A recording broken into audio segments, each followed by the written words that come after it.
kami faham dan siapapun boleh meninggalkan agama apapun, silakan. Tapi dia bikin ajaran baru dan bukan masuk ke agama Anda. Coba tanyakan ke Ja'far ini tentang Isa.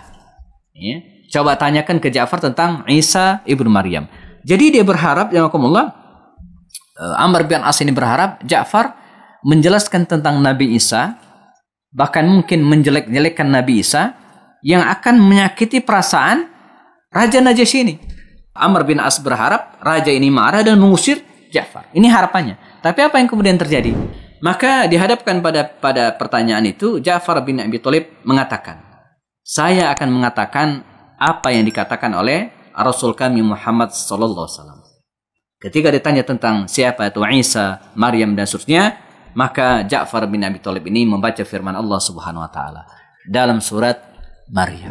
Ini kemudian membuat hati Raja Najasyi ini terenyuh, tak terasa air matanya berderai membasahi jenggotnya, dan kemudian mengatakan, wallahi demi Allah, sungguh yang dikatakan oleh Ja'far ini tidak jauh beda dengan pemahaman kami terhadap Isa, kecuali seujung jari. Bersama kami belajar sirah Nabawiyah untuk memahami sejarah hidup Rasulullah SAW dan para sahabat melalui video-video pendek, diskusi dengan para tokoh dan pakar lewat program Kelas Kupas lewat obrolan santai.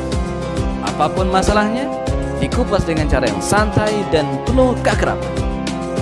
Bersama kami juga menelaah kitab-kitab induk dan referensi terpercaya, menelisik hikmah, merangkai makna, lalu menuangkannya dalam karya tulis. Assalamualaikum warahmatullahi wabarakatuh. Alhamdulillahi wa kafa, asyhadu an la ilaha illallah, asyhadu anna Muhammadan abduhu wa rasuluhu al-Mustafa wa ala alihi wa ashabihi wa mawala. Kita masih di program belajar sirah An-Nabawiyah melalui video-video pendek bersama saya Happy Andi Bastoni. Kisah kita hari ini adalah Ja'far bin Abi Thalib radhiyallahu anhu, seorang sahabat yang dijuluki dengan si burung surga. Ya. Nah, bagaimana kisahnya? Sesuai dengan namanya, Ja'far bin Abi Thalib yang juga merupakan sepupu Rasulullah SAW dan termasuk orang yang asbahu bir Rasul, ya, orang yang sangat mirip fisiknya, bahkan mirip juga tingkah lakunya, ya, khulqan wa khalqan wa khuluqan. Jadi baik fisik maupun sikapnya sangat mirip dengan baginda Rasul SAW. Jadi tubuhnya, ya, rambutnya, wajahnya sangat mirip dengan baginda Rasul SAW. Dia termasuk sahabat Nabi yang di awal-awal masuk Islam bersama dengan istrinya Asma binti Umais. Ya. Kakak dari Ali bin Abi Thalib ini, teman-teman sekalian, merupakan orang yang sangat kuat fisiknya, kemampuan diplomasi juga sangat-sangat luar biasa, dan karenanya ketika baginda Rasul mengizinkan sebagian sahabat untuk hijrah ke Habasyah, maka dia diminta oleh Rasul untuk memimpin, ya, kafilah yang kedua, angkatan pertama dipimpin oleh Utsman bin Affan. Nah, angkatan kedua yang dipimpin oleh Ja'far bin Abi Thalib. Maka berangkatlah Ja'far bin Abi Thalib ini menuju ke Habasyah. Sesuai dengan pesan baginda Rasul, berangkatlah kalian ke Habasyah. Fa inna fiha malikan. Karena di Habasyah itu ada seorang raja adlan yang sangat adil. La yutlamu indahu ahad. Ya, di mana tidak ada orang yang terzalimi seorang pun di sisinya. Dan betul saja ketika Ja'far bin Abi Thalib berangkat ke Habasyah, diterima dengan tangan terbuka oleh Raja An-Najasyi, ya, Raja Habasyah pada waktu itu, dan stay tinggal di situ. Nah, ada pengalaman menarik sebelumnya di mana angkatan pertama yang dipimpin oleh Utsman bin Affan tidak bertahan lama karena mereka mendengar sekelompok tokoh Quraisy masuk Islam, ternyata ini hoax, ya. Sehingga mereka tertipu menyangka tokoh-tokoh Quraisy masuk Islam padahal tidak. Belajar dari pengalaman tersebut, maka baginda Rasul berpesan kepada Ja'far, wahai Ja'far, Anda dan kawan-kawan tetap stay di Habasyah hatta sampai nanti ada utusan dari saya, kata Rasulnya, mengabarkan kepada Anda untuk pulang kembali ke Mekah atau ke Madinah. Maka Ja'far pun menetap di Habasyah mungkin sampai hampir 10 tahun. Ya, jadi dari tahun ke-6 kenabian sampai tahun ke-7 Hijriah. Jadi hampir 10 tahun ya beliau berada di Habasyah. Dan riwayat memastikan bahwa Ja'far ini ya tetap berada di Habasyah dan tidak kemana-mana. Dan karenanya kalau ada yang mengatakan dia pernah ke Indonesia, pernah dikabarkan ke Jepara, ya, dipastikan ya, atau kemungkinan besar sangat ini berita yang tidak bisa dipertanggungjawabkan karena tidak ada riwayatnya. Ya. Nah, namun kepergian Ja'far bin Abi Thalib dan kawan-kawan yang ke Habasyah ini, teman-teman sekalian, ini tidak dibiarkan oleh orang kafir Quraisy. Karena menurut prediksi mereka, kalaulah kaum muslimin berbondong-bondong hijrah ke Habasyah, maka tidak kemungkinan Habasyah ini akan mereka kuasai dan suatu saat akan membahayakan mereka.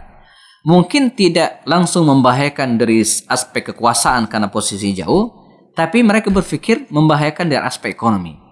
Maka kalau kita berpikir as-sira' bainal haq wal batil, teman-teman sekalian, pertarungan antara hak dan batil itu sebenarnya tidak melulu masalah ideologi. Ya. Jadi pertarungan yang ada di hadapan kita ini ya, itu tidak hanya ya, pertarungan masalah akidah, tapi juga ya, pertarungan dari aspek politik, pertarungan aspek kekuasaan, dan ya, bisa juga aspek ekonomi. Jadi kalau kita tarik ke masa sekarang juga demikian gitu kan. Jadi mereka yang begitu semangat memusuhi gerakan-gerakan Islam dan kemudian tidak membiarkan mereka berkuasa, itu kita harus manai dan husnuzonnya ya, bukan masalah ideologi, ya, tapi bisa jadi masalah ekonomi. Artinya kalau kekuatan Islam berkuasa, mereka nggak kebagian lagi. Ini bukan masalah Islam tidak Islam gitu ya, tapi masalah bagaimana mereka tidak mendapatkan jatah lagi dari sisi ekonomi. Ya. Nah, demikianlah kafir Quraisy ini. Ya, dari aspek ideologi mungkin selesai gitu kan, mereka sudah pindah. Ya, dari aspek kekuasaan juga jauh, tapi ekonomi mereka tidak bisa lagi berbisnis ke Habasyah, paling tidak ya mendapatkan kendala. Karenanya tokoh-tokoh Quraisy pada waktu itu ya segera mengirimkan seorang anak muda. Ya, pada video sebelumnya kita bahas Amr ibn al-As. Di sini kita melihat pertarungan dalam tanda kutip ya, kemampuan diplomasi dua tokoh antara Amr bin al-As dan Ja'far bin Abi Thalib. Saya ingin kisahkan dengan detail ya dialog-dialog yang terjadi pada saat itu. Ya. Ketika Amr bin As masuk datang menemui Raja Najasyi ini, digambarkan dalam banyak riwayat itu dia membawa oleh-oleh, ya, ada rutop Makkah, ada kismis, ya, buah-buahan Taif dia bawa. Ini ceritanya dia pengen nyogok Raja Najasyi ini, ya, pengen nyogok Raja Najasyi.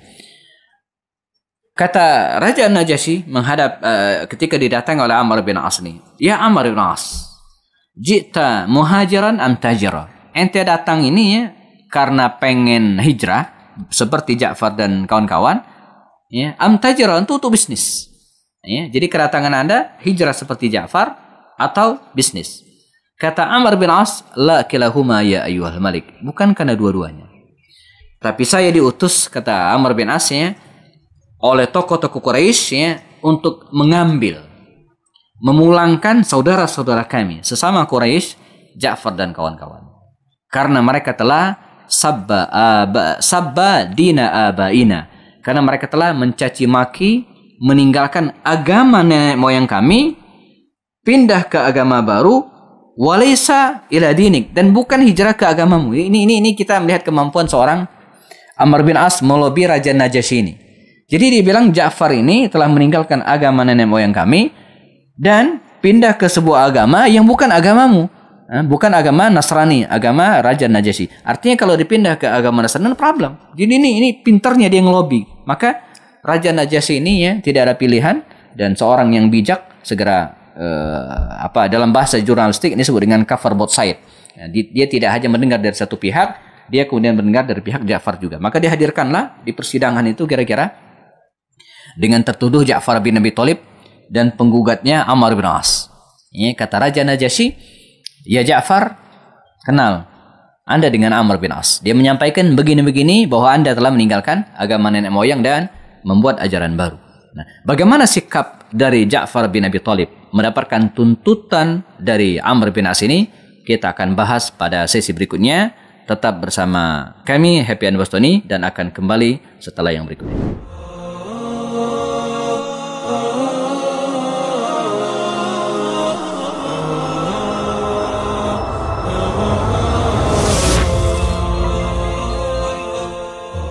Kita masih bicara tentang Ja'far bin Abi Thalib yang mendapatkan tuntutan dari Amr bin As ya, agar kembali ke Makkah Al-Mukarramah. Apa kata Ja'far? Ayyuhal malik, katanya, wahai raja. Ya, kunna fil jahiliyah, dulu kami di masa jahiliyah. Kata dia dimulai dari fakta yang terjadi sebelumnya. Dulu kami di masa jahiliyah na'budul asnam, kunna na'budul asnam. Kami menyembah berhala, minum minuman keras, berjudi, dan ya, disebutkan ya, berbagai kebiasaan bangsa Arab jahiliyah pada waktu itu. Hatta sampai datanglah rajulun, seorang laki-laki, na'rifu nasabahu, yang kami kenal nasabnya, yang kami kenal orangnya. Na'rifu nasabahu wa sidqahu wa amanatahu, yang kami kenal nasabnya, orangnya, kejujurannya, kebenaran dan seterusnya. Bahkan kami menyebutnya dia dengan Al-Amin. Jadi ini orang yang datang kepada kami ini bukan orang yang tiba-tiba datang, enggak.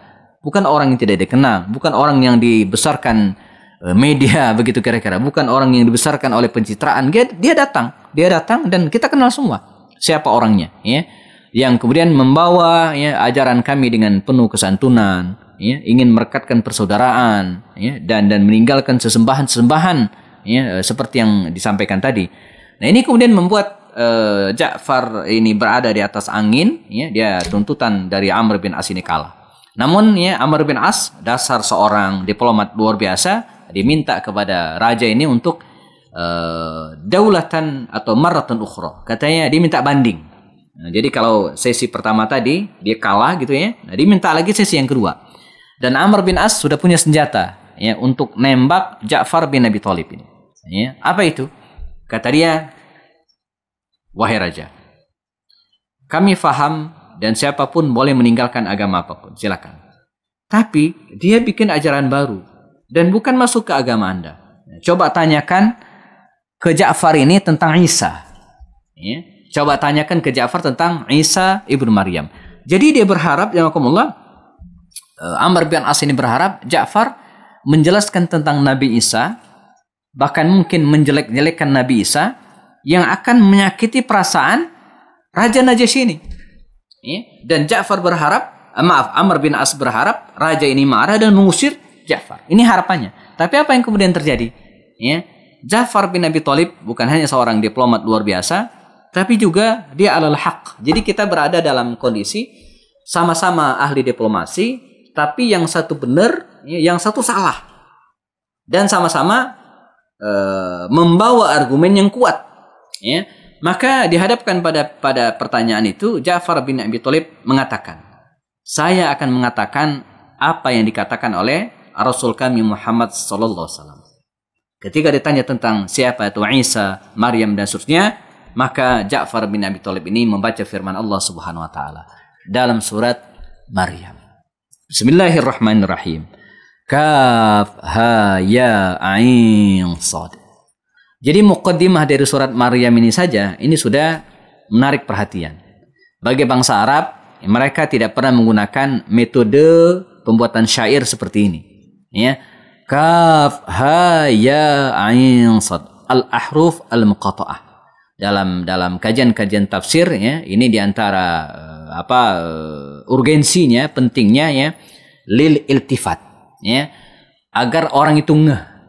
Ya, dalam penulisan karya sastra atau bahkan tulisan-tulisan fiksinya, ini muqaddimah yang sangat kuat, gitu ya. Zikru rahmati rabbika 'abdahu Zakaria. Ya. Idnada rabbahu nidaan khafiyya.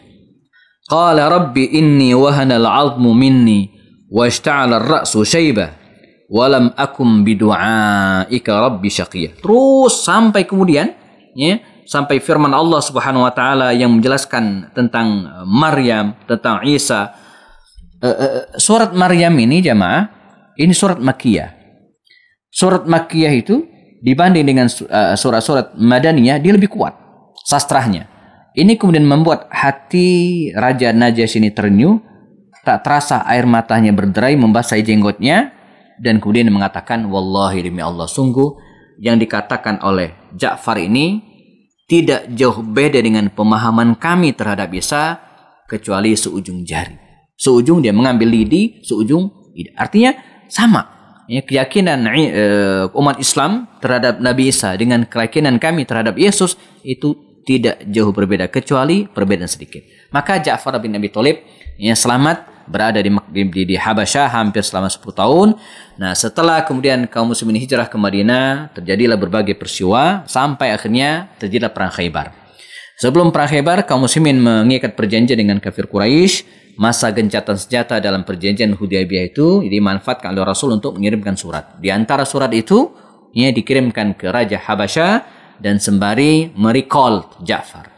Maka pulanglah Ja'far bin Abi Thalib dari Habasyah ini ya, menuju ke Madinah Al-Munawwarah, dan begitu sampai di Madinah Al-Munawwarah persis setelah terjadinya perang Khaybar, kemenangan perang Khaybar.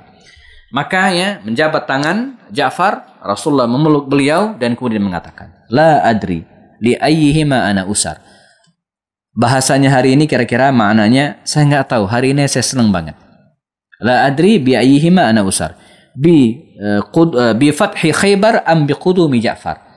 Karena kemenangan perang Khaybar atau karena kedatangan Ja'far. Saking senangnya Rasulullah.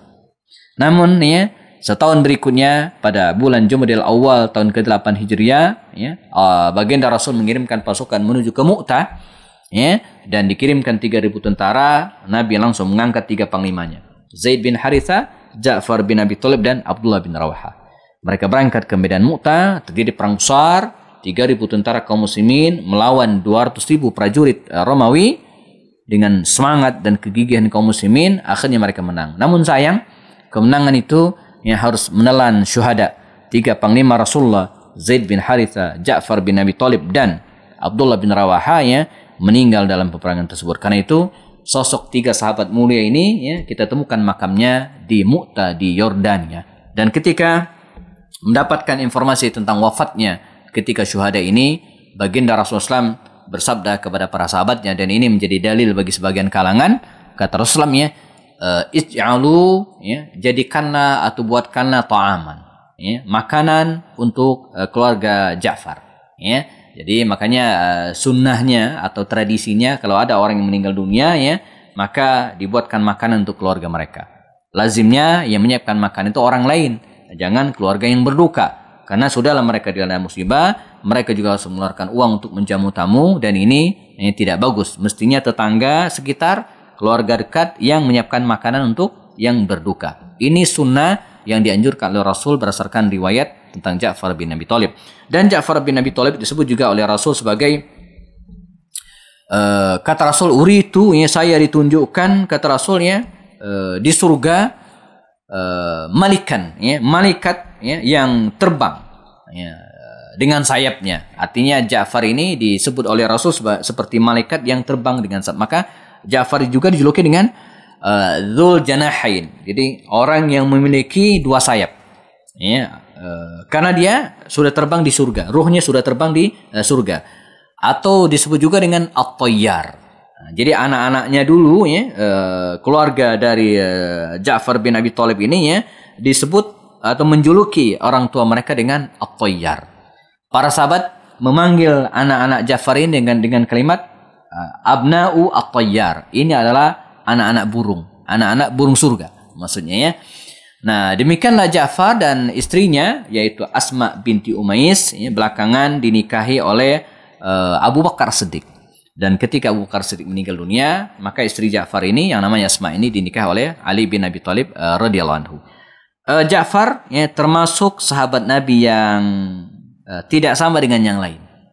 Dia hanya memiliki 1 orang istri. Ya, jadi bagi yang punya 1 istri sebenarnya ada sunnahnya juga. Salah seorang di antara sahabat Nabi yang punya 1 istri adalah Ja'far bin Abi Thalib, dan hanya memiliki 4 orang anak, yaitu Abdullah, Muhammad, Aun, dan yang terakhir Ummu Qasim. Ya, walaupun yang terakhir ini ulama berbeda pendapat tentang statusnya. Jadi ada 3 atau 4 orang putra beliau. Dan ini tentang Ja'far bin Abi Thalib, seorang sahabat Nabi yang terkemuka luar biasa, yang makamnya hari ini kita temukan di Medan Mu'tah di Yordania. Semoga bermanfaat. Kita bertemu lagi dalam kisah sahabat-sahabat Nabi yang lain, insyaallah. Assalamualaikum warahmatullahi wabarakatuh.